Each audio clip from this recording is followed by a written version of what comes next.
तू नमस्तु नमस्तु नमो अर्यंतानम नमो सिद्धानम नमो ऐर्याणम नमो वज्रायणम नमो लयसौसौनम ओंकारम बिंदु से युक्तम नित्यम ध्यायन्ति योगिने कामदम मोक्षदम चैव ओंकाराय नमो नमः अविजल सद्गुणोत् प्रक्षालित सकल भूतल मल कलंका मुनि विरूपाति तीर्था सरस्वती अर्जुनो दुरितान अज्ञानतिमिरन्धानां ज्ञानांजन शलाकया चक्षुरुन्मिलितं येन तस्मै श्री गुरुवे नमः श्री परम गुरुवे नमः परम्पराचार्य श्री गुरुवे नमः सकल कलुष विध्वंसकम चेतां परिवर्धकम धर्म संबंधकम भगवज्जीव मन प्रतिबोधकारकमिदं शास्त्रम श्री पदम पुराणाम ध्येयम् अस्य मूलग्रंथकर्तारः श्री सर्वज्ञ देव तदुत्तरग्रंथकर्तारः श्री प्रतिकंठर देव तेषामोचितारमाद्यं श्रीरेणाचार्येण विरचितं सर्वे श्रोतारः साधुन्त्या सर्वन्तु मंगलम भगवान वीरो मंगलम गौतमो गणि मंगलम कून आद्यो जैन धर्मोस्तु मंगलम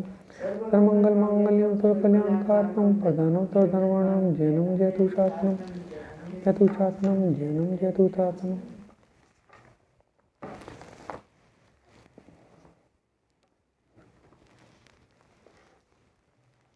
रामचंद्र जी के सीता के रावण के पूर्व भव की बात चल रही है, ठीक है ना। सकल भूषण केवली भगवान के गंधकुटी में है, तो राजा विभीषण ने केवली भगवान से पूछा, हे देवादिदेव, राम सीता रावण के पूर्व भव में ऐसा क्या हुआ जिनके फलस्वरूप ऐसी घटनाएं घटी।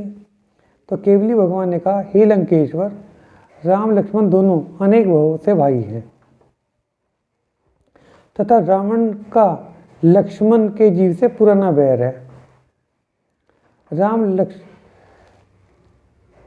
जम्बूद्वीप के भरत क्षेत्र में एक नगर था। इसी जम्बूद्वीप में भरत क्षेत्र में एक नगर था। वहाँ नैनदत्त नाम का वाणिक का मतलब होता है व्यापारी, अल्प धन का मालिक, उसके पास धन पैसा कम था। अपनी पत्नी सुनंदा तथा पुत्र धनदत्त जो थे ये रामचंद्र जी थे के साथ रहता था। उसका दूसरा पुत्र का नाम वसुदत्त, वो लक्ष्मण के थे। उन दोनों भाइयों का एक मित्र यज्ञबलि, वो विभीषण था। दोनों भाइयों का वहाँ पर भी मित्र था विभीषण। उसी नगर में एक अन्य वाणिक सागरदत्त की पत्नी रत्नप्रभा, उसकी पुत्री गुणवती, वे सीता जी थी। सीता जी का जीव पुत्र गुणवान भामंडल का जीव भी रहते थे।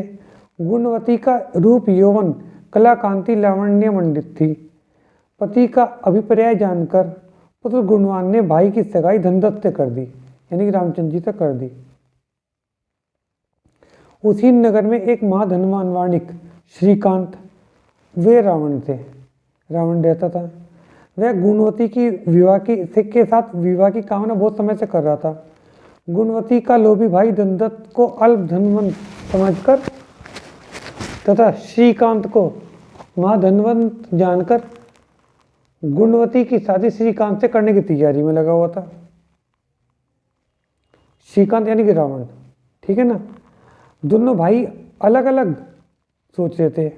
एक तो सोच रहा था कि कहना मैं रामचंद्र जी से कर दूं, और जो लालची था वो सोचा था कि रावण से कर दूं, है ना। यह बात यज्ञबलि ने वसुदत्त से कही। यज्ञबलि कौन है? विभीषण, जो राम लक्ष्मण का उस भव में मित्र था। वसुदत्त से कही, और वसुदत्त कौन था? अभी देख रहा, हाँ, लक्ष्मण से कही। तुम्हारे मुकाबले में धन की शक्ति के सारे श्रीकांत ने गुणवती के भाई को सगाई तोड़ने पर मना लिया है, रावण ने, है ना। वसुदत्त यह समाचार सुनकर श्रीकांत को मारने के लिए काले कपड़े पहनकर अंधेरी रात में खड़ग लेकर गया तथा असावधान श्रीकांत के ऊपर खड़ग से प्रहार किया, परंतु मरते मरते श्रीकांत ने भी वार किया। दोनों ही मृत्यु को प्राप्त हो गए। दोनों ने एक दूसरे को मार दिया। मरकर दोनों विंध्याचल के वन में हिरण हुए। नगरों के दुर्जनों ने गुणवती से धनदत्त का विवाह नहीं होने दिया। इसके भाई ने श्रीकांत को मारा है।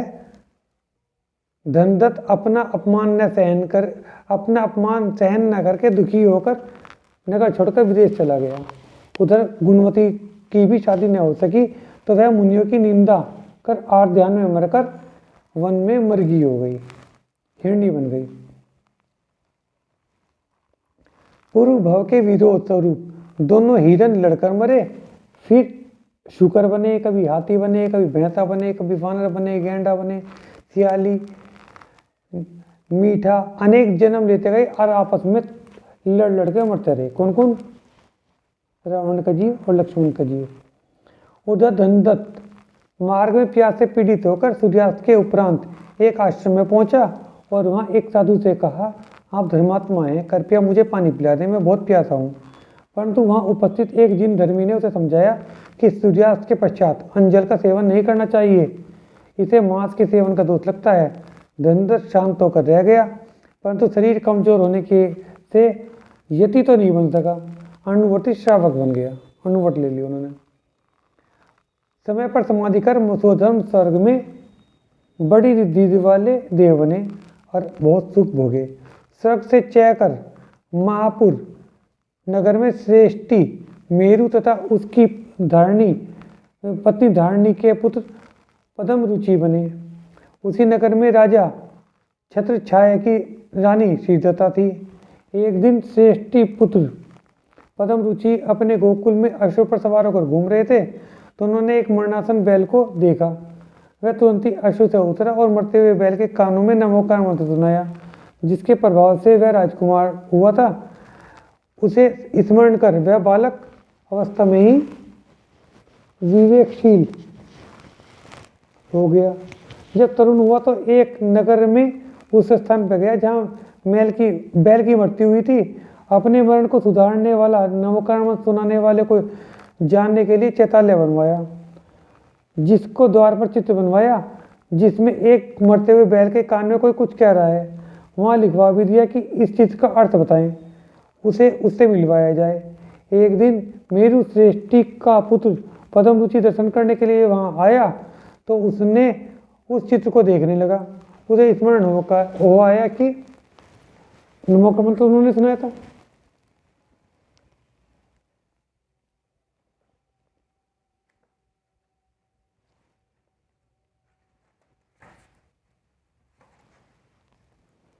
कि इस तरह का तो मैंने किया था। उस चित्र के रखवाले ने तुरंत ही राजकुमार को खबर भेजी। राजकुमार ने इससे रुचि का कारण पूछा तो पद्म रुचि ने कहा कि एक बार मैंने ही ऐसा किया था, अब मेरी यह जानने की इच्छा हो रही है कि वह बैल कहाँ पैदा हुआ है। तब राजकुमार वृषभ ध्वज ने कहा, वह मैं ही हूँ। ऐसा कहकर राजकुमार उस पद्म रुचि के पैरों में पड़ गया, जिस प्रकार कोई शिष्य गुरु के पैरों में पड़ता है, तथा स्तुति करने लगा कि जैसा उपकार आपने मुझ अनजान प्राणी पर किया, वैसा उपकार तो कोई राजा, देव, माता, सहोदर, मित्र, कुटुंबी भी नहीं करता। आपने मुझे नमोकार मंत्र दिया, इसकी तुलना तो संसार में किसी से भी नहीं की जा सकती। उसका अब मैं क्या आपको बदला दूं? आपकी जो इच्छा है वही मुझको बताएं, मैं पूरी करूंगा। हे पुरुषोत्तम, आप आज्ञा देकर मुझे कर्तार्थ करें। यह सारा राज्य ले लें, मैं तुम्हारा दास, यह मेरा शरीर, उसकी जैसी भी तुम्हारी इच्छा हो सेवा कराओ। दोनों में दोस्ती हो गई, दोनों में प्रीति बढ़ गई। दोनों सम्यक दृष्टि राज्य में श्रावक के व्रत पालने लगे। मंदिरों का निर्माण करवाया, फिर दोनों ही समाधि स्मरण करके स्वर्ग में दे हुए। वहां से चयकर पद्म रुचि का जीव पश्चिम विदेह में विद्यार्थगिरी, जहां नंद्यावर्त नगर में राजा नंदीश्वर तथा रानी कनक प्रभा का पुत्र नयनानंद हुआ। फिर समाधि मरण करके चौथे स्वर्ग में देव हुआ।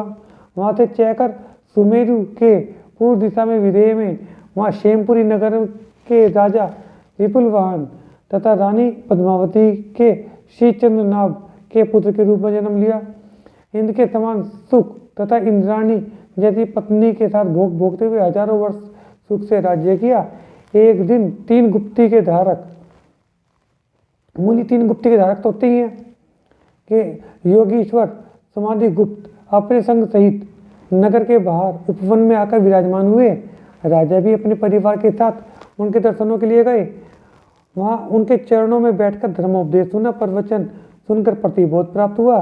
ध्वज कांति नाम के पुत्र को राज सौंपकर मुनि समाधि गुप्त से दीक्षा लेकर समाधि पूर्वक मरण करके 5वें सर्ग में देव बने। मुनि से भी दीक्षा ले सकता है? वैसे तो बेटा दीक्षा देने का काम आचार्य का है, लेकिन यहाँ किस पर्पज से कहा? आचार्य को मुनि भी कह सकते हो तुम, मुनि तो है ही वे। उसमें लिखा अपने संग के साथ।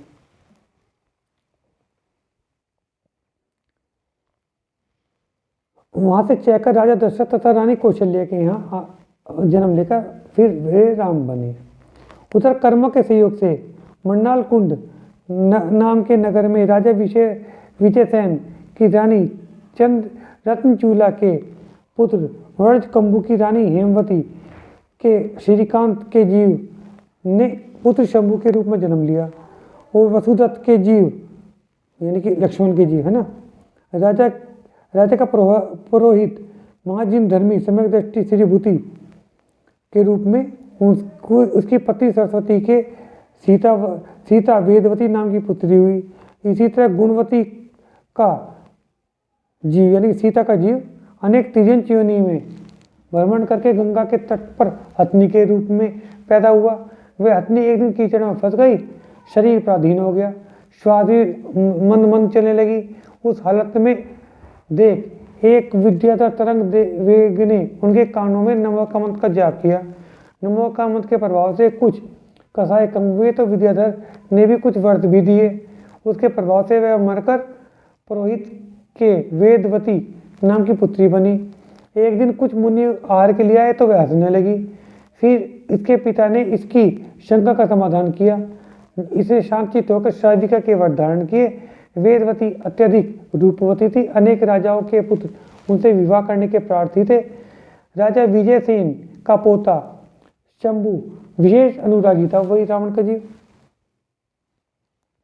वह पुरोहित श्रीभूति जो महाजिन धर्मी था, उसका कहना था कि अगर कोई मित्रदृष्टि कुबेर के समान भी धनवान हो तब भी मैं उसकी अपनी कन्या का विवाह नहीं करूंगा, यह मेरी प्रतिज्ञा है। तब एक दिन राजकुमार शंभु ने रात्रि में पुरोहित को मार दिया। पुरोहित मरकर स्वर्ग में देव हुआ। वेदवती जो साक्षात लक्ष्मी समान थी कि शंभु कुमार से विवाह करने की कोई इच्छा नहीं थी, पर शंभु ने उससे बलपूर्वक विवाह करने का विचार बनाया। वेदवती की ऐसी कोई इच्छा नहीं थी। इस पापी शंभुक ने जोर जबरदस्ती करके कन्या का सम्मान समाप्त किया। तब विरक्त हृदय वेदवती क्रोधित हो गई। उसका पूरा शरीर कांपने लगा, अग्नि के समान प्रज्वलित। अपने शील और अपने पिता की मौत से परम दुखी कहने लगी, अरे पापी, तुमने मेरे पिता को मारा और मेरा भी सम्मान भंग किया, इसलिए हे नीच, मैं तुम्हारे नाश का कारण बनूंगी। मेरे पिता को मारकर तुमने अनर्थ किया है, अब मैं अपने पिता के मनोरथ को कभी पूरा नहीं कर पाऊंगी। मिथ्या दृष्टि सेवन से तुम मृत्यु भली। यह कहकर वेदवती हरिकांता नाम की आरिका के पास पहुंची तथा आरिका व्रत लेकर परम धुरंधर तप करने लगी। मरकर 5वें सर्ग गई। उधर कुमार शंभु संसार में अनिति करने के लिए निंदनीय हुआ। कुटुंब सेवक धन से रहित होकर उन्मत्त होकर पागल हो गया, जिन धर्म से दूर हो गया, साधुओं को देखकर निंदा करने लगा। मध्य मास शहद का आहारी, पाप क्रियाओं में लिप्त रहने वाला, अशुभ का कर्मों के उदय से नरक तुल्य तिर्यंत पर्याय में महादुख भोगने लगा। वो तिर्यंत योनि में गया। फिर मरने पर कुशध्वज नाम के ब्राह्मण तथा उसकी पत्नी सावित्री का प्रभास कुंद नाम के पुत्र के रूप में पैदा हुआ। दुर्लभ जिन धर्म का उपदेश पाकर विचित्र मुनि से दीक्षा लेकर मुनि बना। काम क्रोध मत मत्सर समाप्त कर आरंभ रहित हुआ। निर्विकार मतलब रावण फिर अब है ना, अब अगले भाव में सुधर भी गए। वैसे सलाह का पुरुष ऐसे नहीं बनते, सलाह का पुरुष भी कुछ अच्छे काम करने से बनते हैं। दयावान निष्प्रही,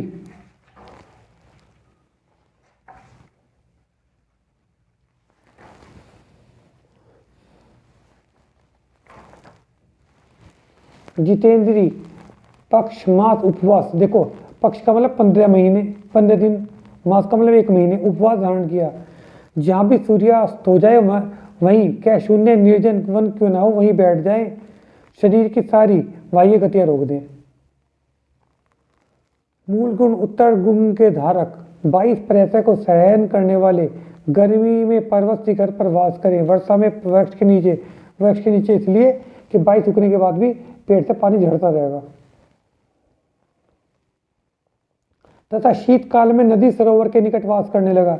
इस प्रकार उत्तम क्रियाओं को करने वाला वह समेत शिखर की वंदना करने के लिए गया।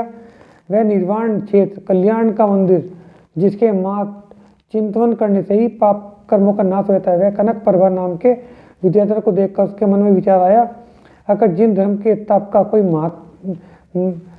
महात्म्य है तो वह मुझे अगले भव में आकाश गोचरी विद्याधर की विभूति मिले। और उनके मन में यही भाव आ गया, तो इसलिए ना वही मिल गया फिर, है ना। केवली तब विभीषण को समझाने लगे। अब वे जो केवली भगवान बता रहे ना ये तो सब कुछ, तब वे विभीषण को समझाने लगे, देखो जीव की मूर्ता 3 लोकों में जिसका कोई मोल नहीं, ऐसे अमौलिक तप रूप रत्न भोग रूपी झूठी शान के लिए बेच दिया। इतना तप करा और सब कर्म कर दिया। कर्म के प्रभाव से जीव की विप्रिय बुद्धि हो जाती है। विप्रिय का मतलब उल्टी बुद्धि हो जाती है।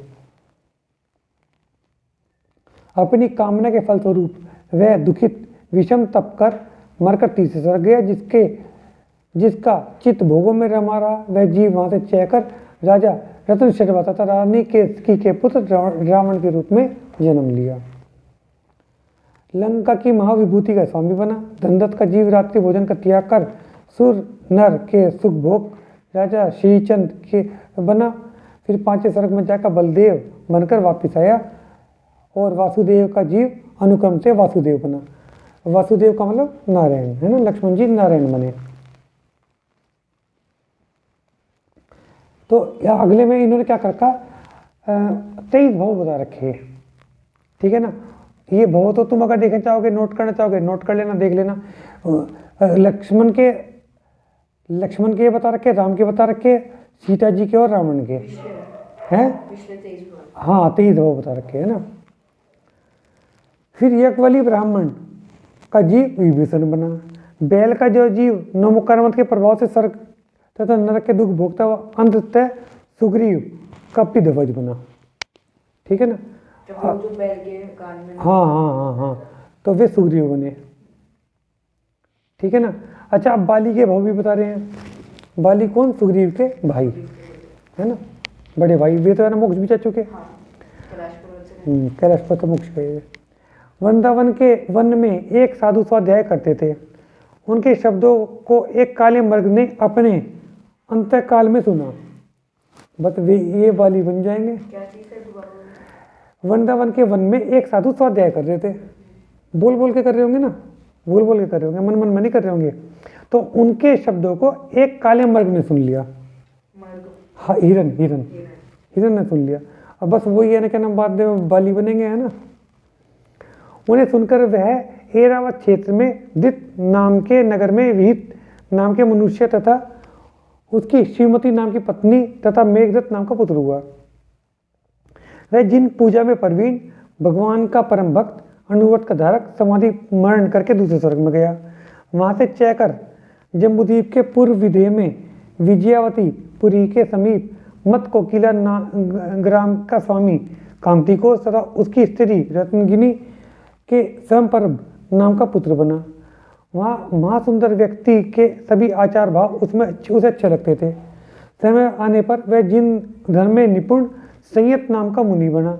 हजारों वर्ष तक विधि पूर्वक भांति भांति के तप किए, जिनके फलस्वरूप अहमीन्द्र पद के सुख 33 सागर तक भोगकर सूर्यरज के बाली नाम का पुत्र बना। 33 सागर का स्वर्ग तो वहाँ पे होता सर्वार्थ सिद्धि में, यानी सर्वार्थ सिद्धि में गए। तब रावण ने बाली के राज्य पर चढ़ाई कर दी थी। तब जीवदया के बारे में चिंतित करने वाली बाली ने युद्ध न किया तथा सुग्रीव को राज्य सौंपकर दिगंबर मुनि दीक्षा धारण कर ली। वे कैलाश पर्वत पर विराजमान थे। रावण वहां से होकर गुजरा, उसने बाली को वहां तप करते देखा और हंसी उड़ाई तथा उस कैलाश पर्वत को ही उठाने लगा। हाँ हाँ हाँ हाँ हाँ, वही जिस पर महामुनि बाली विराजमान थे। पर महामुनि बाली ने मात्र पैर के अंगूठे से धरती की तरफ दबाने से रावण पर्वत के नीचे ही दब गया। रावण की रानियों ने महामुनि बाली की से अभयदान मांगा, तब दयामूर्ति मुनिराज ने रावण को छोड़ दिया। रावण ने महामुनि बाली से क्षमा मांगी, फिर लंका चला गया। पर बाली भी क्रोध की वजह से क्षमा मांगने पर बाली भी इस क्रोध की वजह से क्षमा मांगने तथा प्रायश्चित करने के लिए अपने गुरु के पास गए। गुरु की आज्ञा अनुसार तब दोष स्वीकार का निराकरण किया तथा सिद्ध पद को प्राप्त किया। उधर वसुदत्त तथा श्रीकांत के बीच गुणवती के कारण बैर हो गया था। लक्ष्मण और रावण के बीच में, है ना। वे दोनों अनेक भवों तक एक दूसरे को मारते रहे, लड़ते रहे। उधर गुणवती फिर वेदवती के जीव में श्रीकांत की कामना ने जन्म ले लिया। उधर गुणवती के बाद में फिर वेदवती बन गई थी ना, श्रीकांत की कामना ने जन्म ले लिया। उस कारण फलस्वरूप रावण ने अंततः सीता के रूप में उस जीव का अपहरण कर लिया। उधर वेदवती का पिता श्री राम का भाई लक्ष्मण बना और पूर्व भाव के योग से रावण को मारने में सफल हुआ। शंभु ने वेदवती से जबरदस्ती की थी, जिसके कारण सीता रावण का नाश तथा मृत्यु का कारण बनी। उन्होंने शाप दिया था ना, जो जिसको इस भाव में मारता है अगले भाव में उसी के हाथों मारा जाता है। संसार में सारी बुराइयों की जड़ नारी ही है। गुणवती के भाव में उसने मुनिराज का अपवाद किया था। वेदवती का भाव के समय में मंडल का ग्राम में सुदर्शन नाम के मुनि का आगमन हुआ था। सारे लोग तो वंदना करने चले गए, किंतु मुनि की बहन सुदर्शना आर्यिका मुनि के पास बैठकर शंका का समाधान कर रही थी, धर्म श्रवण कर रही थी। वेदवती ने यह देखकर लोगों से निंदा की कि देखो मुनि तो एक स्त्री के पास बैठे हैं। निंदा कर दी ना। कुछ लोगों ने इसको सही माना, कुछ लोगों ने मिथ्या, परंतु इससे ग्राम में मुनि का अपवाद तो हुआ। मुनि ने यह प्रतिज्ञा कर ली कि जब तक यह झूठा अपवाद दूर नहीं हो जाता वे आहार ग्रहण नहीं करेंगे। तब नगर के देवता ने वेदवती के मुख से ही यह कहलवाया कि यह प्रचार अपवाद गलत है। उसी को कहना पड़ा। वे दोनों तो एक ही माँ की संतान भाई बहन हैं। वेदवती ने तब मुनि तथा आर्यिका दोनों से सार्वजनिक रूप से क्षमा मांगी। इस भांति सीता पर भी झूठा अपवाद लगा। उन्होंने उस जन्म में अपवाद लगाया था ना, तो यहाँ इसलिए अपवाद लगा था। और फिर उसने भी दूर कर दिया था, तो यहाँ पे उनका भी दूर हो गया। इसलिए जिन मार्गी पर निंदा नहीं करते, केवली के यह वचन सुन सब अत्यंत हर्षित हुए। केवली के वचन सुन राम के सारथी सेनापति कृतांतवर्क जो छोड़ गए थे ने राम से दीक्षा लेने की आज्ञा मांगी। राम ने उसे समझाने का प्रयत्न किया, जिन दीक्षा अति दुर्धर कठिन है, तुम जगत का स्नेह किस प्रकार छोड़ पाओगे। वहाँ तीव्र शीत ताप मतलब ठंड गर्मी 22 परीक्षा को कैसे सहन करोगे। दुर्जन लोग के दुष्ट वचन को कैसे सहन करोगे। अब तक तुमने कोई शारीरिक कष्ट या दुख सहन नहीं किया, अब ये शारीरिक दुख किस प्रकार सहन करोगे। गहन वन में रात्रि उग्र तप पक्ष मास उपवास नीरस भोजन लोगों के उपसर किस प्रकार सहन करोगे। तब कृतांतवर्क ने उत्तर दिया, हे देव, जब मैंने आपके स्नेह रूप अमृत को ही तजना स्वीकार कर लिया, जब आपसे इतना प्यार करता हूँ आपको छोड़ना सोच लिया मैंने, तो फिर अन्य दुख का तो कोई मतलब ही नहीं रह जाता। अब तो आप ही मुझे आत्महित करना ही है। राम ने कहा, तुम धन्य हो सकता है इस भव में इस जन्म में मोक्ष की उपलब्धि ना हो पाए। देव बनो, फिर भी कभी कोई संकट आए तो मुझे याद करना। हे मित्र, अगर तुम मेरा उपकार मानते हो तो देवगति में भी मुझे भूलना मत। कृतांतवर्क ने नमस्कार किया और कहा, हे देव, आपकी आज्ञा का अक्षरशः पालन होगा। तथा सब वस्त्र आभूषण शस्त्र आदि उतार कर जिन दीक्षा ले ली, से सब सकल भूषण मुनि को नमस्कार के केवली भगवान को नमस्कार करके चल दिए। वहाँ से चलकर राम अत्यंत विनयपूर्वक आर्य का सीता जी के पास पहुँचे। सीता जी की कांति देखते ही बनती थी। राम सीता को देखकर आश्चर्यचकित रहकर सोचने लगे, यह कोमलांगी सीता आर्यिका के व्रत को कैसे पालन करेगी। उधर केवली के वचन याद कर शांत चित्त से सीता जी को नमस्कार किया, स्तुति की, हे भगवती आप धन्य हैं, आप वंदनीय महासती हैं। जिस प्रकार धरा सुमेरु को धारण करती है उसी प्रकार आपने शील धर्म को धारण किया है। हे उत्तम वचन नियमों को पालन करने वाली, अगर हमने कभी कोई अपराध किया हो तो उसे क्षमा कर देना। फिर दोनों भाई अपने परिवार मित्रों के सहित उनकी स्तुति करके अयोध्या लौटकर महल में आ गए।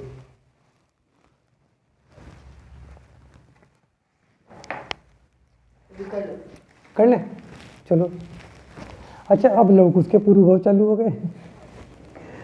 राजा सेरनिक ने गौतम स्वामी से लवकुश के चरित्र सुनने की इच्छा प्रकट की। गौतम स्वामी ने बताना शुरू किया, काकनंदी नाम की नगरी में राजा रतिवर्धन, रानी सुदर्शना, उनके 2 पुत्र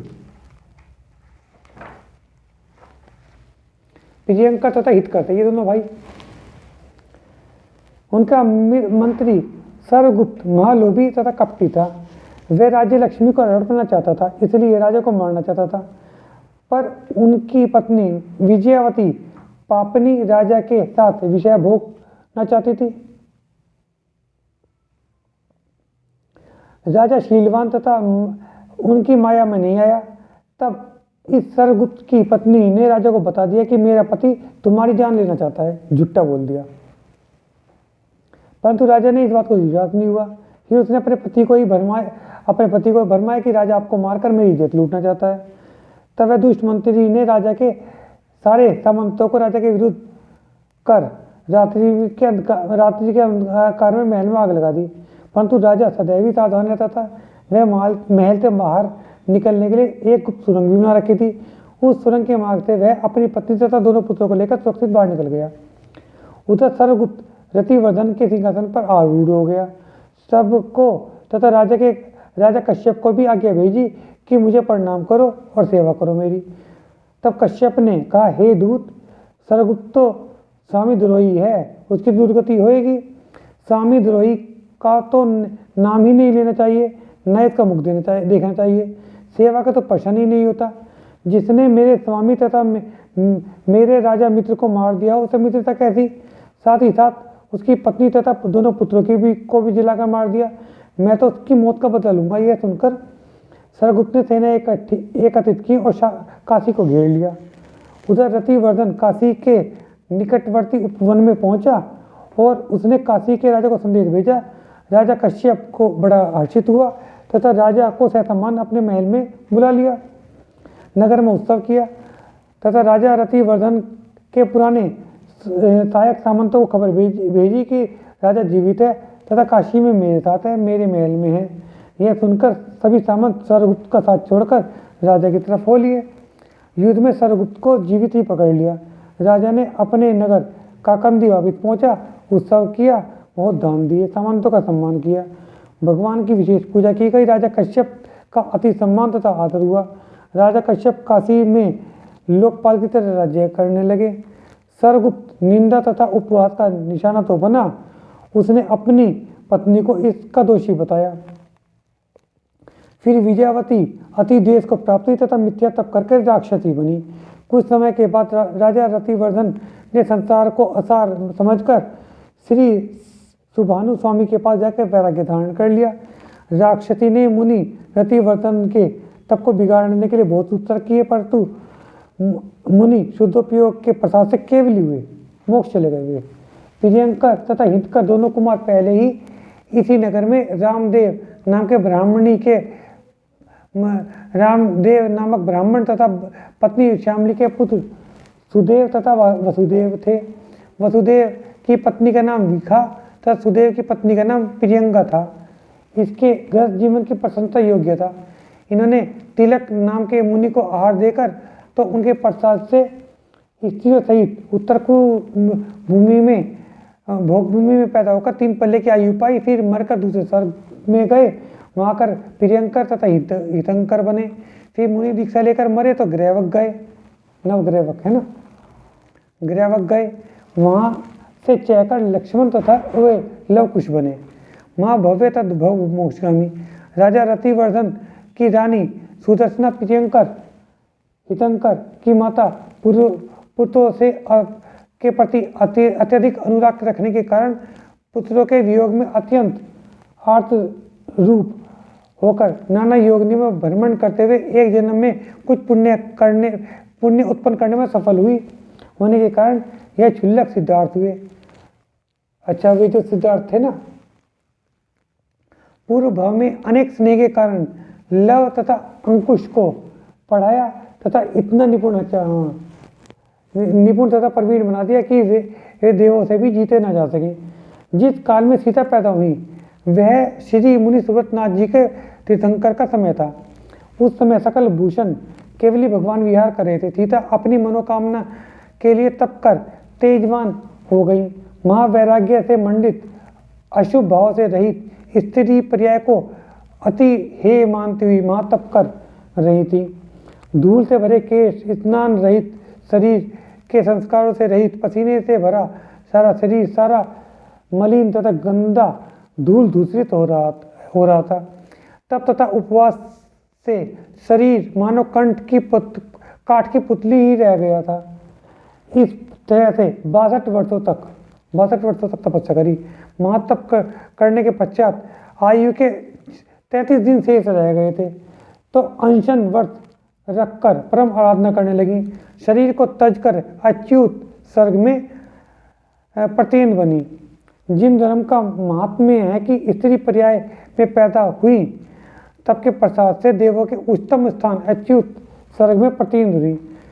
जब सीता 16वें स्वर्ग में प्रतिदिन हुई, उस समय राजा मधु का जीव इंद्र था।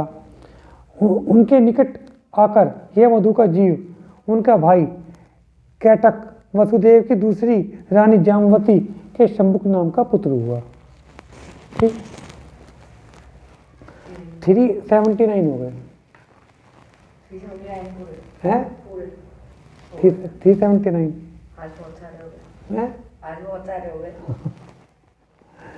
जिनवाणी जग मैया जन्म दुख मेट दो, जिनवाणी जग मैया जन्म दुख मेट दो, जन्म दुख दो मरण दुख मेट दो, जिनवाणी जग मैया जन्म दुख मेट दो। समोसन का महल तुम्हारा गणधर जैसे भैया, समोसन सा महल तुम्हारा जैसे भैया, कुंड कुंड से पुत्र तुम्हारे तीर्थंकर से सैया, जन दुख मेट दो, जिनवाणी जग मैया जन्म दुख मेट दो। सात तुझे द्रव्य बताए हो उपकारी मैया, सात तुझे द्रव्य बताए हो उपकारी मैया, जो भी शरण में आया उसकी पार लगा या जन्म दुख मेट दो, जिनवाणी जग मैया जन दुख मेट दो। संकट मोचन नाम तुम्हारा तुम हो जग की मैया, संकट मोचन नाम तुम्हारा तुम की मैया, हाथ जोड़कर शीश नवाऊं पढ़ूं तुम्हारे पैया, जन्म दुख मेट दो, जिनवाणी जग मैया जन्म दुख मेट। या वाणी के ज्ञान से तुझे लोकालो, तो वाणी मस्तक नमो सदा देखूं दो, ये जिनवाणी भारती तो जबू दिन है, जो तेरी शरणा गए सो पावे, जिनवाणी माता की जय जिने।